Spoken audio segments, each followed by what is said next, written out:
Pourquoi les peuples noirs doivent rester éternellement dans le souvenir de leur domination par d'autres? J'ai dit tout à l'heure au gouverneur qu'en moins de 10 ans, le Bénin, qui était un pays très pauvre, a fait des efforts pour restructurer son secteur politique, pour restructurer le secteur privé, l'administration, pour se réformer, pour faire une mutation, et qu'en moins de 10 ans, le Bénin est devenu un autre pays. Pas encore développé, mais en voie.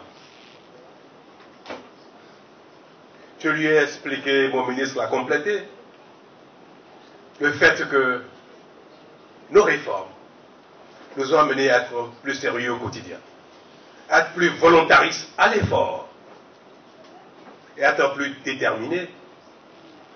Et aujourd'hui, le Bénin est capable de rentrer en coopération efficace avec quiconque, notamment avec le Brésil, avec Bahia.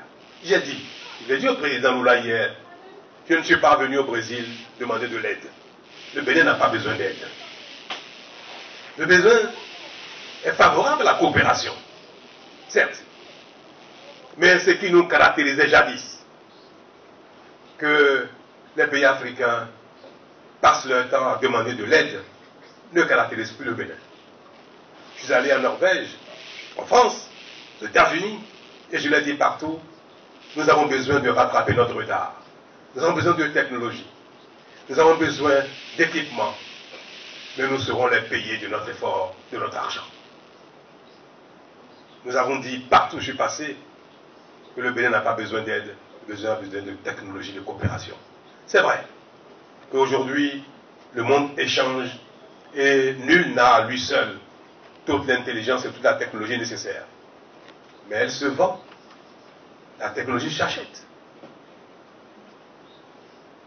Au mieux, en payant cash, ou au pire, en payant cash, ou au mieux, par la coopération. Et c'est ce que je suis venu demander au Brésil. À Bahia, la coopération. J'ai dit que il est temps que l'Afrique montre un autre visage ou une autre image d'elle-même. Ce temps, le Bénin l'a compris et s'y est déjà engagé. Je suis venu vous dire, mes chers amis, que le Bénin veut se faire découvrir par le Brésil, par chacun de vous. Je viens de vous dire qu'il faut venir au Bénin découvrir ce petit pays, ce petit territoire d'Afrique, qui est juste en face, juste après le petit bout d'eau qui est l'océan Atlantique, qu'on peut traverser à la nage. C'est si près, le Bénin. C'est juste en face. Beaucoup de Brésiliens passent par-dessus pour aller en Asie. Côtoie l'Afrique, côtoie le Bénin pour aller en Amérique, pour aller, en Europe. Désormais, il faut faire le crochet. Pour venir découvrir l'originalité, l'origine de ce qui est profond en vous. L'Afrique est dans chacun des Brésiliens, un petit peu. Il faut venir découvrir. Il faut venir voir qu'on peut faire des affaires au Bénin. On peut faire de l'investissement au Bénin. On peut échanger avec le Bénin. Mais pour vous faciliter la chose, parce qu'aujourd'hui, il n'y a pratiquement pas de liaison avec l'Afrique. Presque pas.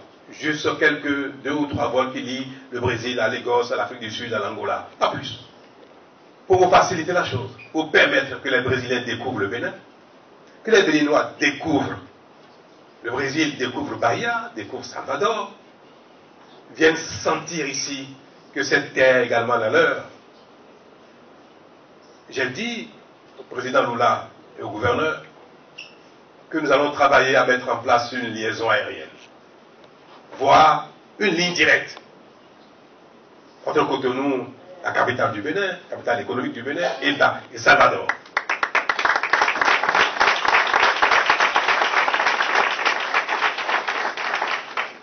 il faut que, à moins de 500 $, vous puissiez venir à Cotonou au Bénin, découvrir d'où est partie cette partie du Brésil.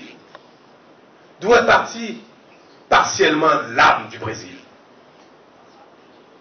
Mais ce ne sera pas que pour découvrir simplement le côté émotionnel de la chose. Ce sera également pour découvrir un pays qui est beau. Un pays qui offre de l'art, de la culture, du paysage, de l'animalier, du balnéaire, des musées, de l'art, de la créativité, de la culture. Et un pays qui offre aussi des opportunités d'investissement. Un pays qui offre aussi des possibilités de coopération. Monsieur le gouverneur, vous et moi, nous sommes engagés. Et je vais prendre tout le monde à témoin.